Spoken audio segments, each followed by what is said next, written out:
We're gonna wait for Chuckie to come online.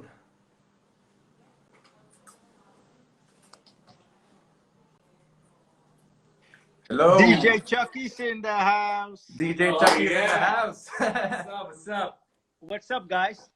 Where are you right now? Which part of the world are you in right now? I'm in Holland. Holland. Awesome. Sweet. I thought you lived in Aruba. Yeah, but listen, try to go to Aruba right now. It's a big mess. It's a small island, Yeah. and if you're in Aruba, if you're on an island right now and some shit happens, you know, it's a little hard to be there. So I'm in Holland right now. Yeah. Sweet. Sweet. Yeah, man. Awesome. So good to have you with us. I see DJ Shadow in the building. What up, DJ Shadow? Yeah, DJ Shadow. That's my bro from Dubai. Yeah, from Dubai. Yeah. One of the biggest Bollywood DJs in India, actually. Probably the best. Big Yeah. names, biggest names, yeah. Yeah, I have some good friends in India, you know, also from a different genre, but you know, like the Wahid brothers. Oh, yeah. They make like all the Bollywood stuff, you know. Oh, yeah, exactly. Yeah, and we were talking about doing some projects. It's quite interesting because one of the artists I signed on my label, or not my label, my publishing, he had a big song in an Indian movie. Oh, sweet. Yeah. So it's very interesting because now, you know, the world music is all coming together, you know. Are you going to be doing any Bollywood music as well? I hope so, man. I always wanted to do it, you know, because obviously, you know, I have some Indian roots, so I have to do it at some point. And you can add your Moombahton flavor to it. Exactly, you know. So like I said, you know, all the music from all over the world is kind of colliding right now, you know. Exactly. This is the perfect time because people accept a lot nowadays. So it's a perfect time to do certain combinations that you would never expect. All right, that's great. Let's get right into the show. What does a day in life of DJ Chuckie look like? You mean before COVID or right now? Before COVID, during COVID, and maybe after COVID? Well, what is it gonna be? Before COVID, I was like in a different country, like every day. You know, every day I was on a different flight, different city, doing shows all over the world, and that was before COVID. Yeah. And I ain't gonna lie, my last official gig was March 7th. Oh wow. Yeah. And what did that feel like, right when everything stopped, and what was 1 month of that like? Yeah, it was crazy because I was supposed to go to Miami for the Winter Music Conference. Yeah. The Miami Music Week. And I was so looking forward to that week, you know, because that's a time where you get to see all the DJs from all over the world, and you get to hang out and go to different parties and, you know, host some other parties. And then all of a sudden they were like, yeah, you know, it's not happening because of the world is literally on fire. You know what I'm saying? Oh, shit. So that was kind of weird to understand. But to be honest, to have like a little break, yeah, it's very nice, to be honest. You know, like I said, I was traveling a lot and I was never home. And then now all of a sudden I'm forced to be at home for like a couple of months, you know? And then you can do two things. You can either just sit down and be sorry about the whole situation, which of course is fucked up, you know? But then you can also make the best out of it. And I chose for the second option. And I was like, you know what? I'm going to work on my health, lose some weight. So I lost a little weight. Yeah. So that's, you know, it's a blessing and a curse at the same time. A lot of studio time as well, right? Well, to be honest, I haven't been in studio too much. The only reason why I went to the studios was to do live streams. And also I'm building a new studio. So I didn't do a lot of studio time yet. But at this point, I feel I have so much time, you know, if I go to the studio now, like it's fine because we are going to be home for like a couple of months, bro. Yeah, exactly. Yeah. And to be honest, I cannot focus in the studio right now if there's so many other things to think about. So I cannot be fully focused yet. But soon, like now, I took care of everything. The family is great. Everything in business is fine, you know. So now it's a good time to go into the studio, definitely. Yeah. All right. Absolutely. You've been to India a couple of times, right? Yeah, I've been quite to a few India times. many times, man. Many times, yeah. So, what's it like for you? You know, what's your experience being in India each time? Every time was like it was like it's crazy because the first time you never expect until you like a lot of artists were like, yo, you ever been to India? Because it's crazy, you know. And also they say it's the traffic is crazy, and then I'm like, yeah, the traffic is probably like Los Angeles or something. But no, Yeah. man, when you go when you're in traffic in India, it's a whole different story, bro. You see, you're in traffic like 3 hours, and you hear like the car honking horns all the time, Yeah. and you hear Yeah. you're in traffic with animals. It's Yeah. Welcome to our concrete jungle. Huh? yeah, but it was. I think it was really lovely, you know, because it makes you realize that there are so many different parts of the world like you never understand until you see it, and India Yeah. was one of them. And I must say, so you know, of course, traffic crazy, yeah, and then of course you see the rich side of India, but also definitely the poor side. Um, and what was really crazy to experience was when I did the first, let's say, festival. I think it was the Sunburn tour I did, Yeah. and then you understand like a lot of those kids partying, like some of them don't have a lot of money, and then they save up for like, such a festival, and you see it because when they're at the festival, they go absolutely crazy, you know. Crazy. Yeah. And Yeah. Yeah. I think that's the essence of partying, of course, because if you look at a country like Holland where we party like in the summer, there's like 1,500 festivals, you know, so people are kind of used to it. But in India, it's like super special, you know. So and you see these kids are partying like crazy, and that was like something really beautiful that I've witnessed, and I really, you know, I really cherish that. Yeah. Yeah. One of the favorite things about you is you're such a technical DJ, and I remember watching your set from Tomorrowland. I think it's 2018. Yeah. When you had the balls to go play hip hop when Yeah. everyone else was playing EDM. And trust me, that's one of the sets that we always listen to when we're at a house party, because that sets flows so perfectly well. How do you do that in such a big festival like Tomorrowland? Well, the thing was, you have to understand, I've been playing on Tomorrowland since I think 2010 or something, you know. Wow. And then obviously, you know, the sets that became more famous because Tomorrowland also became a bigger brand. So a lot of people saw my sets from 2011, 2012. Yeah. And every year it's like, you know, yeah, you expect the DJ to play a certain style. And to me, I was like, you know what? They told me that, yeah, Chuckie, we're going to broadcast your set again. And I'm like, yeah, but I don't want to do the same thing, because it's basically every year is the same thing. And sometimes it's like a new song, or it's like an old song with a new drop, you know.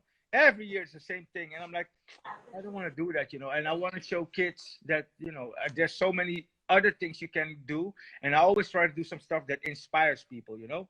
And I know there's a lot of DJs that also, of course, they like to play EDM and stuff, but I know some of them, they want to try out a different style, like for example, hip hop, you know. Yeah. What Yeah. I did, the reason why I chose to play like a hip hop set is to inspire like kids from all over the world. Like, look, man, you can also have fun with different styles of music, you know. And I wanted to be yeah, that guy that would inspire a lot of people. And I think it worked, because I got a lot of gigs after that set. The Yeah. promoters were like, yo, man, you come to so and so country, but also please, can we do 2 dates? One is for hip hop and one is for EDM. I'm like, yeah, man, because you know, Yeah. a lot of times we are known for just EDM or just, you know, and I Yeah. want to show that, you know, there's so many more things you can do, and I want to inspire the kids to that you are able to do whatever you want, you know. And I'm always that guy that thinks like that. Like, if I want to play a hip hop set today, or an EDM set tomorrow, or a techno set you know, the next day, I should be able to do it. Like this Saturday, I'm doing like a tropical, I don't want to call it Moombahton, but yeah, like reggaeton, calypso, Moombahton-ish kind of beats, dancehall kind of Yeah. vibe. And it's a totally different thing, you know. But I also that set is just to inspire kids, like, hey, you can do whatever the fuck you want. Yeah, that's one of the things that kids these days don't know about you, because you've been DJing for so many years. You know, you started with Moombahton, and invented Dirty Dutch that was, you know, taken over by Hardwell and Afrojax, and they're all influenced by your music, and even probably Dylan Francis is influenced by your music. Tell us some of the highlights of your career, you know, big collaborations, some of the biggest festivals that you've done, something that really sticks to you. Well, you know, first of all, when I started, because I started with hip hop first, and then I was like, hey, you know what? I want to do some electronic music stuff as well. I want to release some electronic music, but it has to be different, you know, because otherwise, why are you releasing something that everybody's already doing? So by the time I came up with the whole Dirty Dutch sound, I was like, okay, this is different. And I want to do something that is different, that will contribute something to the scene, you know? And whether you like it or not, it did something to the scene. It added a new color to it, you know, to the whole scene. Yeah. And a lot of people were inspired by that. Like I said, I always want to be that guy that brings something extra and inspire people. So with that whole style, I opened up the door and opened up a lot of eyes. Like, hey, man, you can also, you know, approach dance music, electronic music from a different angle. So that's what I did, you know. I mean, I was already selling like 30,000 tickets in Holland, but internationally, I didn't do anything yet until I came with a sound that could, you know, go all over the world.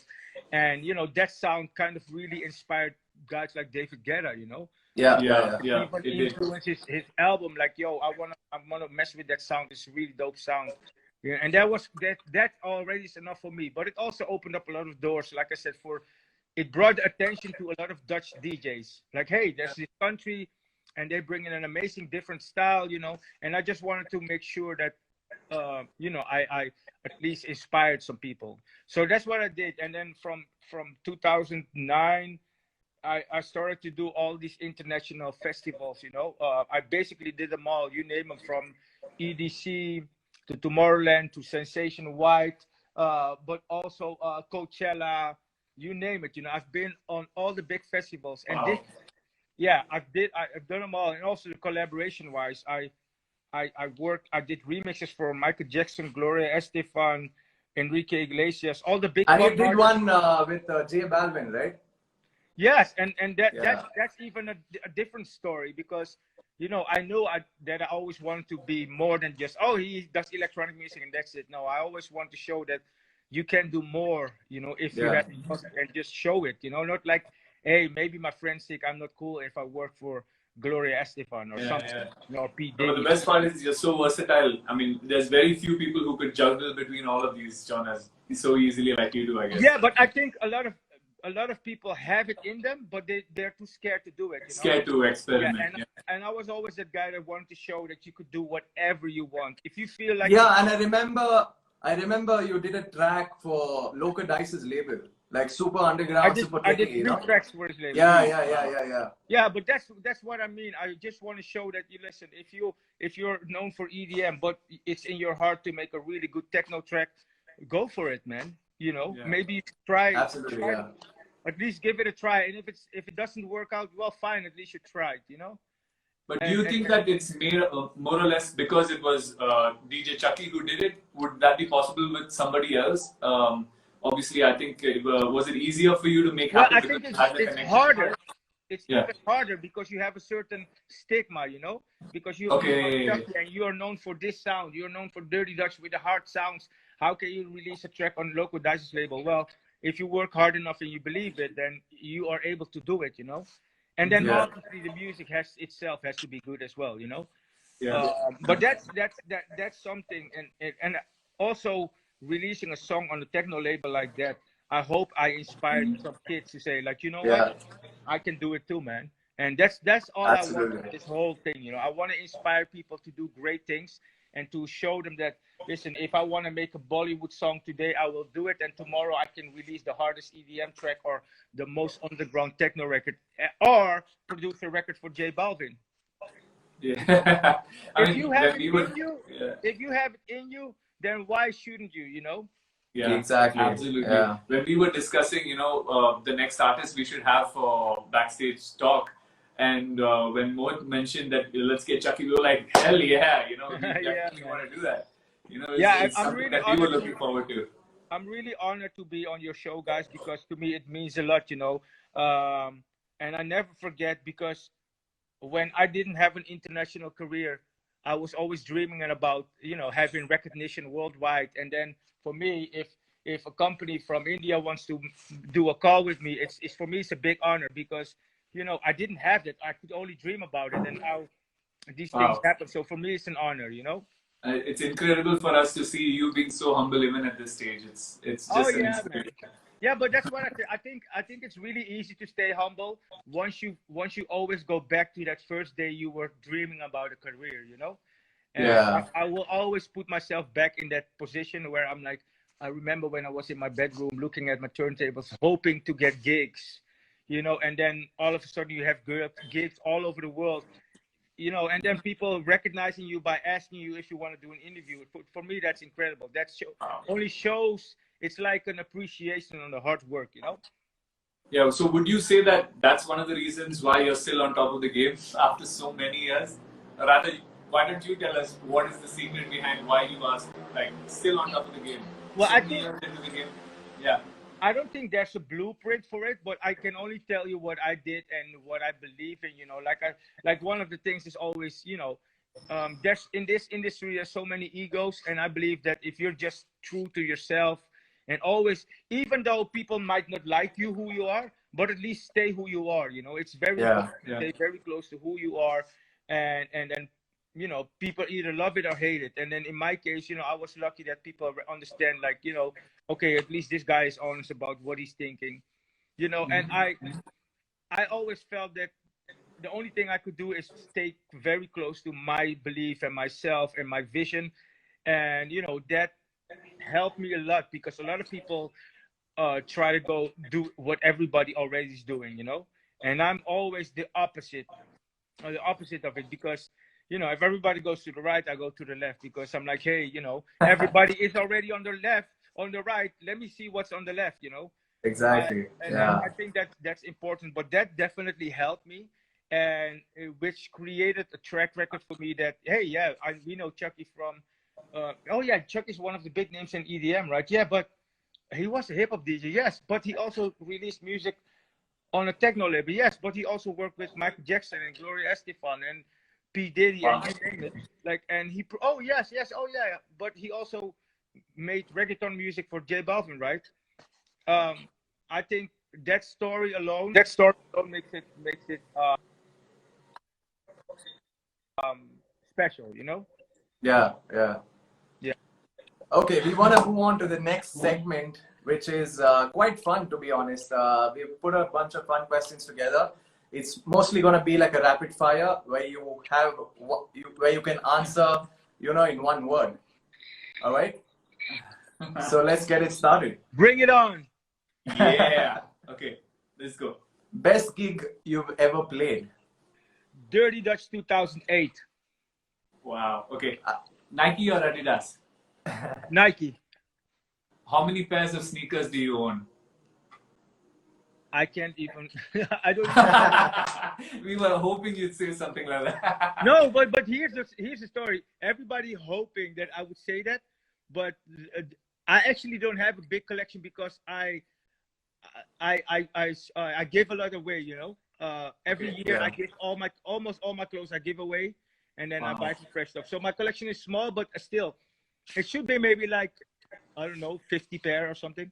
Whoa, 50. Wow. No, sweet. but I have friends. They have a couple thousand. So Oh my God. Yeah. Crazy. We also heard that you like watches. What's the most expensive watch that you own? the most expensive watch that I own must be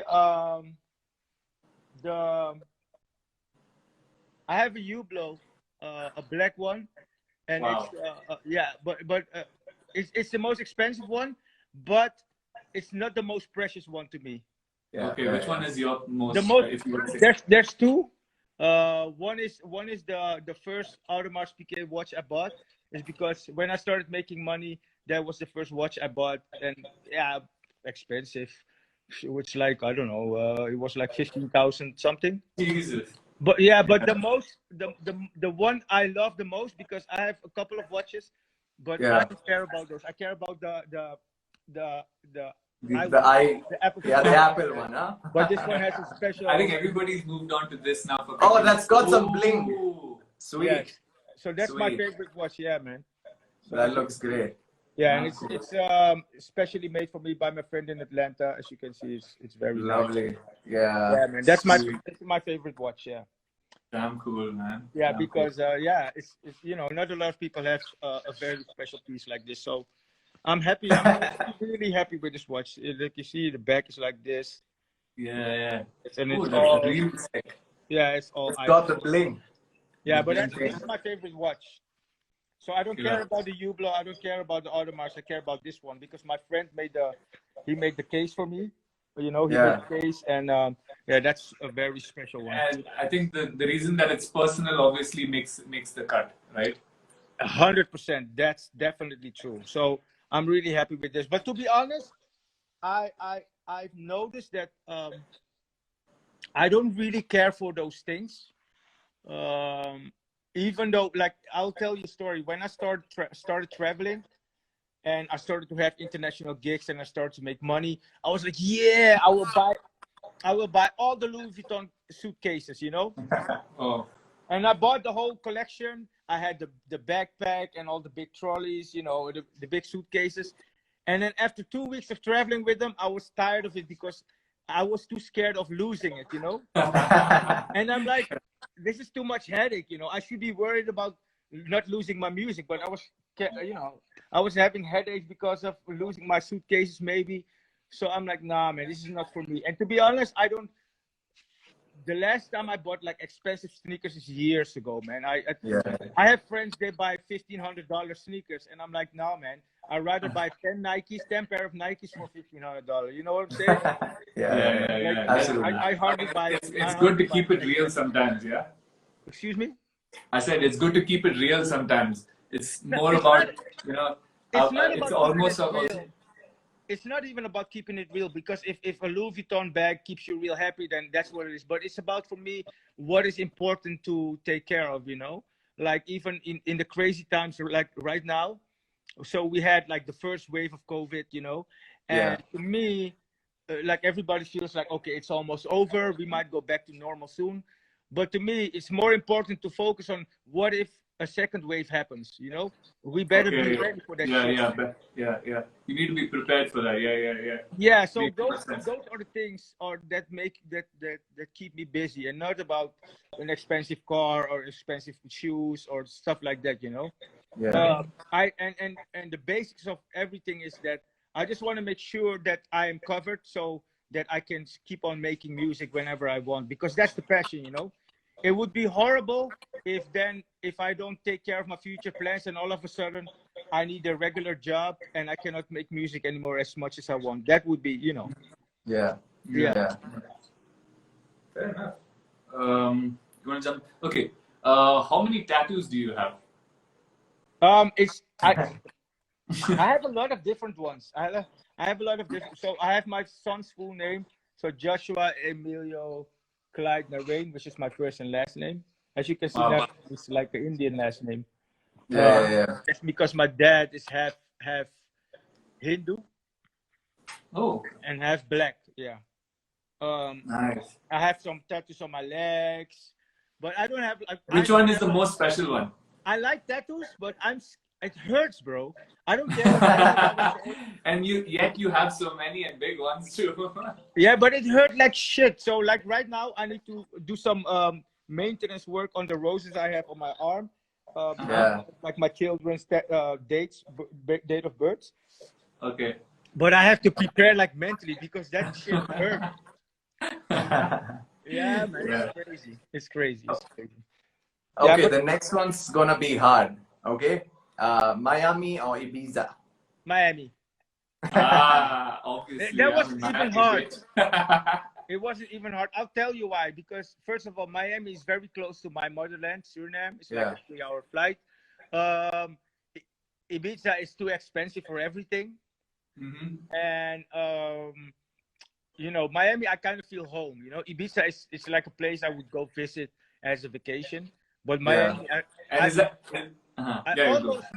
almost moved to Miami, But my wife said no, we're not gonna move to Miami yet. So I'm like, okay, but I definitely Miami. So easy. And what was the going back to your I'm in Miami? What was the inspiration behind the track? It's just that you just love the city, or No. The whole story about I'm in Miami Beach was so I had the song already, but because it was called Let the Bass Kick. Yeah. That destroyed it. I mean, even till date, I think if you play it, clubs will go nuts. Yeah, and then LMFAO had the song, had their version.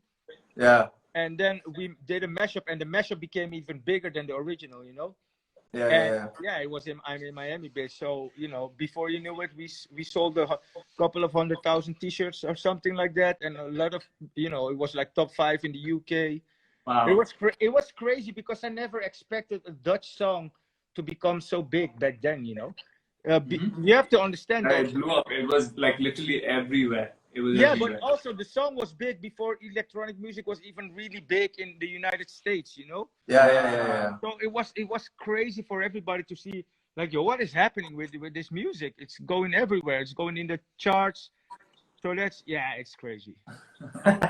Mohit saying that we need to get you back to India as soon as this is all over, and have you play for the party, and then the after party, and then the after party. Oh, because Mohit knows me. I would play the pre-party, the main party, and even in the main party, I would do the warm-up and the closing set. And then at the after party, I would also do the after party, So, Yeah, that's like you. Yeah, What's the one thing? I tell you, I really like playing in India because the people are so appreciative about you playing music, and that energy. It's always something, and that's the most important thing for a DJ. Like when you play and you get that energy, you always give it back, and which makes it really special. Playing in places like that. I have the same vibe when I go to South America, like when I play in Colombia or Venezuela. The people are it's like similar because the people are ready to party, and then you get that crazy energy, and it's vibes, man. But one thing I noticed is like when you play in India festival, why is there like 95% is all boys? Like, where are the girls? The same question. We asked ourselves the same question. Where are the girls? Like, the girls don't like electronic music, then we have to find a solution, because we need girls in the party, man. Oh god. The girls are busy following Bollywood celebrities. Yeah. And poor electronic music suffers. Yeah, but I still think you guys built a really big electronic music scene in India, which is really special. Yeah, for sure. But see, I think you guys have some amazing producers as well. Yeah.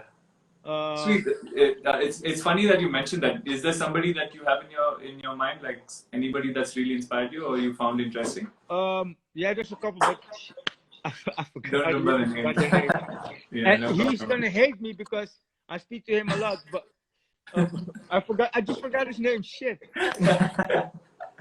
Temporary memory loss. We'll just pass that with saying that it was a rapid fire question.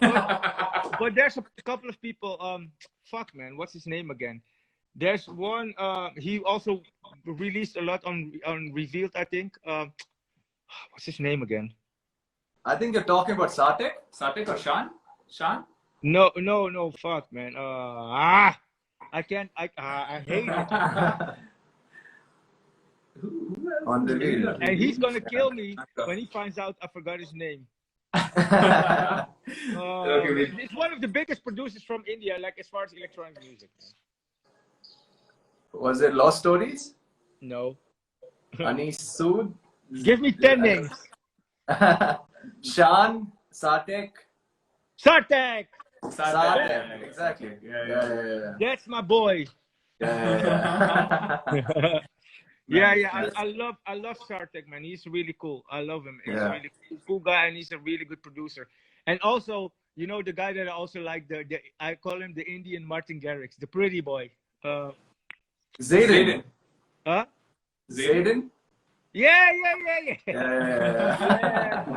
Pretty boy. I'm gonna let him know about that one. And he's smart because it's funny because he knows, like, he's a handsome kid. So every time on Instagram, he don't look like a DJ. He look like a supermodel. He's like, Yeah. and he knows all the girls. So I think when he plays, there should be a lot of girls, right? Yeah, for sure. Yeah, you should play with him the next time. Yeah, Keeping girls. I played with him on Sunburn. Yeah. And when I saw him play and I saw the people react to him, I was very touched, emotionally, because I'm like, that is so cool that first of all, you guys have an electronic music scene, and then all of a sudden now you have local superstars, Yeah. I think that means a lot of Indian DJs picking up over the last couple of years. Many of them have started doing a lot of international collaboration, releases, shows outside. Finally, it's actually a ray of hope that things like this it's being opened to the rest of the world, Yeah, and that's also, of course, due to the internet, But I think it's really cool to see that, there are developments and, there are clubs that love to embrace electronic music. And it starts with those kind of things, You have a culture for it, and then it can only become bigger. And it's important to inspire the kids. Absolutely. Yeah. Even like it same thing in Holland, man. You have some people like they could live in Breda and they were, they have an ethnic background, and then all of a sudden they will blow up all over the world. It doesn't matter where you're from. Shout out DJ Biggie, by the way. Yeah. We are aware that you're 42. You recently turned 42. How do you stay in such a great shape? Hey, no, it's true. Listen, if I look at pictures from me, like from 5 years ago, I look older back then than I look now, Yeah, actually, I was just going to say that, because you probably look younger than even us, man. Yeah, but that's the whole thing. When you tour a lot, like I always wanted to stay in shape, but it was hard. Like imagine traveling every day, waking up in a different country, never in your own bed. It's hard to stay in shape, And absolutely, then, so when COVID started, I'm like, this is the best moment for me to get back in shape. Yeah, And that's what I did. But I think next to physically, it's also really important to stay healthy, like mentally, And because you got to stay strong. It's a crazy, and I'm sure you guys know it as well. Like there's a lot of competition, and it always feels like you never get the chance you deserve. And for that, it's really important to stay mentally really healthy, And you gotta stay in shape. And it's, I must say, it's really hard when you travel the world all by yourself and you're never home, so far away from your family every day, to stay mentally healthy. And I think that's a big issue. I think that's a big issue in the electronic music scene. First of all, we all deal with like big egos, and nobody is going to say like, hey, I feel horrible, please talk to me or something like that. And that's why it's really important that we acknowledge that fact. Of course, if you don't travel, you always hope for, hey, I want to become an international superstar and play all the shows all over the world. But it's not that easy. Yeah, I completely agree with what you just said, because we can only imagine. I have local DJ friends in Holland, such as DJ Flavor or DJ Biggie, and they gain so much weight. And I'm like, how can you gain so much weight? You're only in one country. Yeah. I know I was just going to say that. Yeah, I was just going to say that because for us, we do like maybe we have certain months which are like amazing on the season. And when we have like 3 or 4 weekends back to back where we're doing 3 shows a week, something like that, and we're traveling to different cities, we find it tough. I cannot even imagine someone like you jumping countries and figuring all of that out yourself. And these guys, bro, these guys are so local. They play like one city, like every week, and they still gain weight. And I talk to them like, not to discriminate, but how the fuck are you doing this, bro? Where are you messing up? So it's the comfort of the home and home cooked food, all of that, I guess. Of course, but it's no, I'm just fucking with them. But it's for me it's really, it was a challenge to find the balance, and I kind of always found the balance of staying mentally healthy, but the challenge was to stay physically healthy in traveling all over the world, and thank God. It's crazy to say, but thank God for the COVID that I'm, I was able to work on my physical health. And I think it will always be a balance, because it's hard to say no when people offer you a lot of money to play somewhere. Yeah. And it's always hard to say no. But at a certain point, you have to say no. Otherwise you will suffer from it, from your own success. And that's what I felt like. I felt like I cannot. To be honest, in 2015, I said I have to slow down a little bit. It's too crazy. I did more flights. I did more flights than days there are in a year. Like in 2015, I did like 450 flights, and there's only 365 days in a year. Can you imagine my life? Yeah. This is out of control. That's crazy. That's too much. So I had to change that. So to answer your question, it's about staying in balance. Yeah, absolutely. Fair enough. Okay. I see a DJ here, DJ Niemeyer. He's in live, and he was like my support DJ from Holland when I went to India for the first time. Oh, sweet. Wow. Nice. We want to give a big shout out to all the Dutch DJs. It's so good to see the unity that you guys have. Everyone supporting each other. That rarely happens, in a scene, in India. No, but bro, trust me, the grass is always greener on the other side. Because I know you feel, in India, none of the DJs support each other. Trust me, in Holland, they all act like they support each other. They don't, bro. They don't. They don't. And if they are telling you they are fucking liars. No, of course, listen. Of course, you have some good friends in the industry, but trust me, half of it is not real, man. Yeah.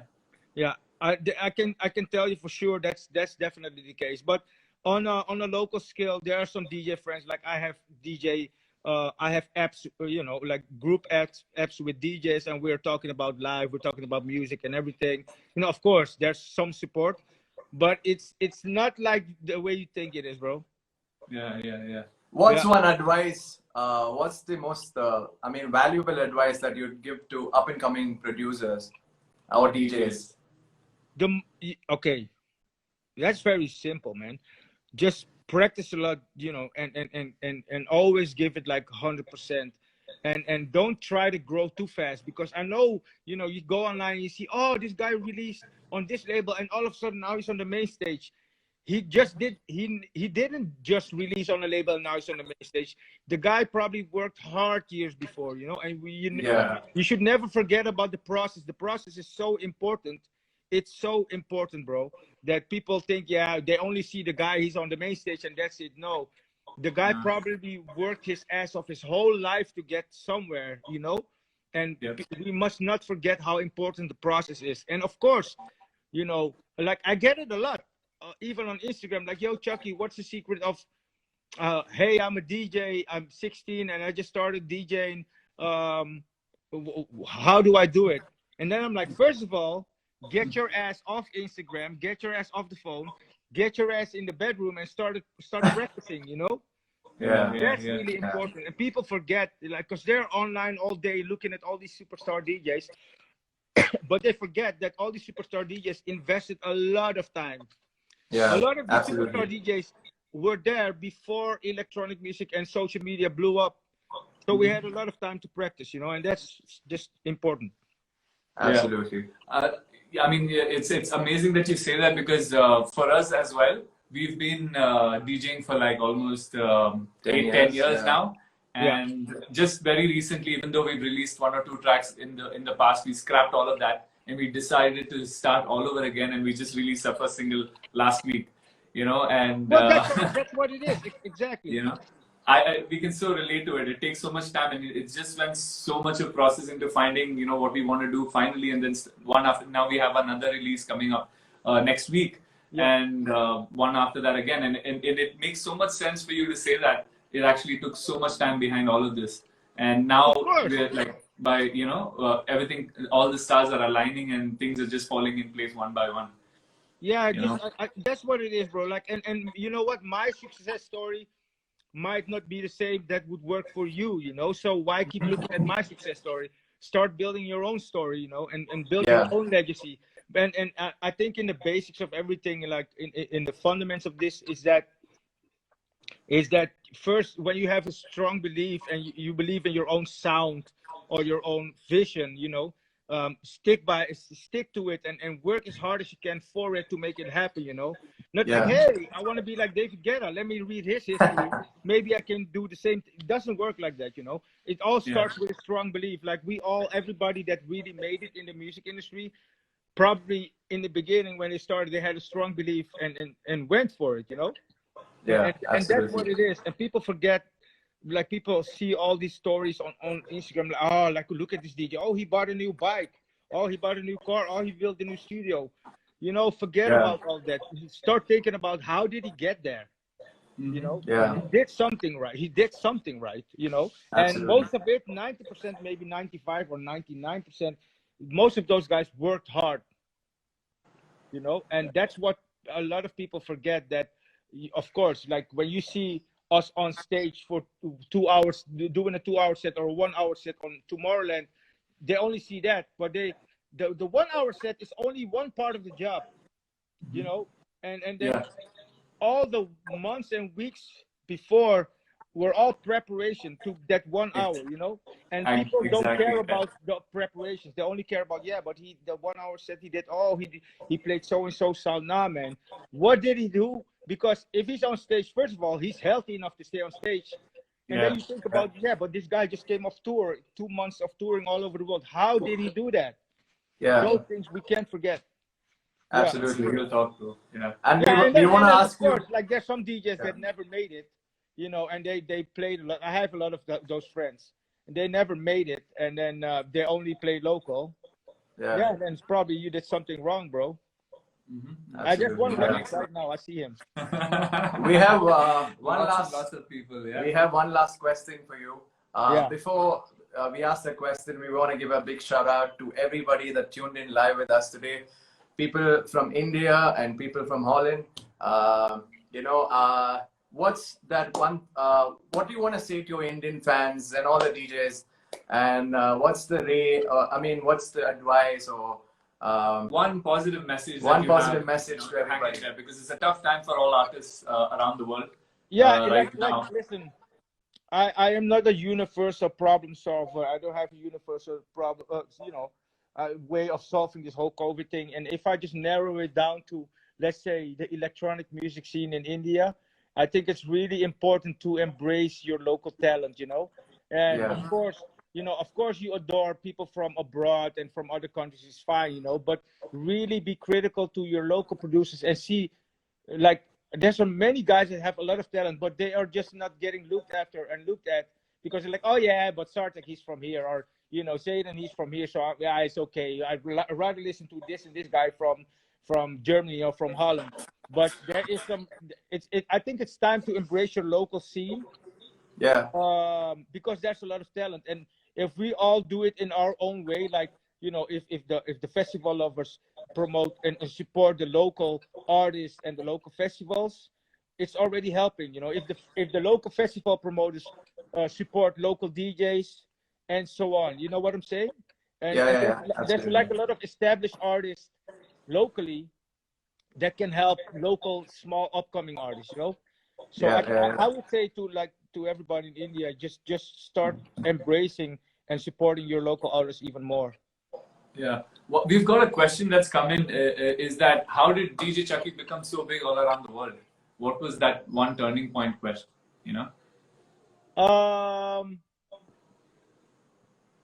It's hard to say, because like, of course, I want to say, like, if you work hard and you're a really good DJ, you can travel the world. But that's only one part, because I know a lot of DJs probably 100 times better than me, but they never traveled, So it's a combination of course, making music that will appeal to a lot of people in the world. Like, I even have like an Indian DJ. He's from Holland, Jay Per, a good DJ. He's Indian, by the way. I think he's from Calcutta. But the guy, he's locally, he's a great DJ. But at this point, people all over the world don't know him, because he didn't release that song yet that, goes all over the world, goes globally. So that's important, that if you want to make it as a DJ, then make sure that you know how to produce. And if you don't know how to produce, start working with a producer and start making music and release it. You know. Absolutely. Absolutely. Makes a lot of sense. I think that's really important. You know, really important. Thanks. Perfect. That's a wrap.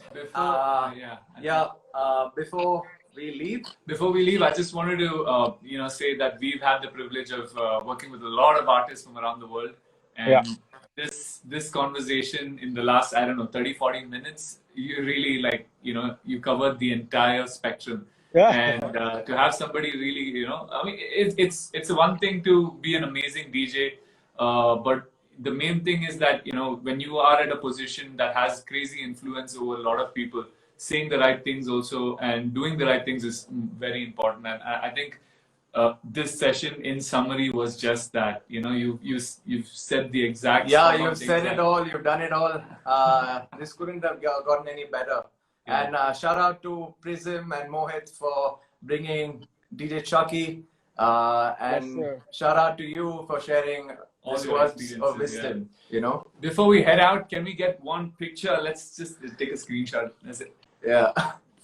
DJ Chuckie. Perfect, bro. All right. Yeah, bro. All right, stay safe, and we really hope we can see you next year. Yes, and once things are back, that the inside word is that we want you in India as soon as possible. We've got a lot of partying to do. Make it happen. You can play the pre-party, after party, after party, all the parties. I'm definitely gonna do that, man. I'm ready. And this time we will make sure that there are a lot of them. I know. Yeah. Thank you, Thank guys. you, bro. Thank you. Thank you. Stay Peace safe. out. Stay safe. Thank you. Peace. How do I even get out?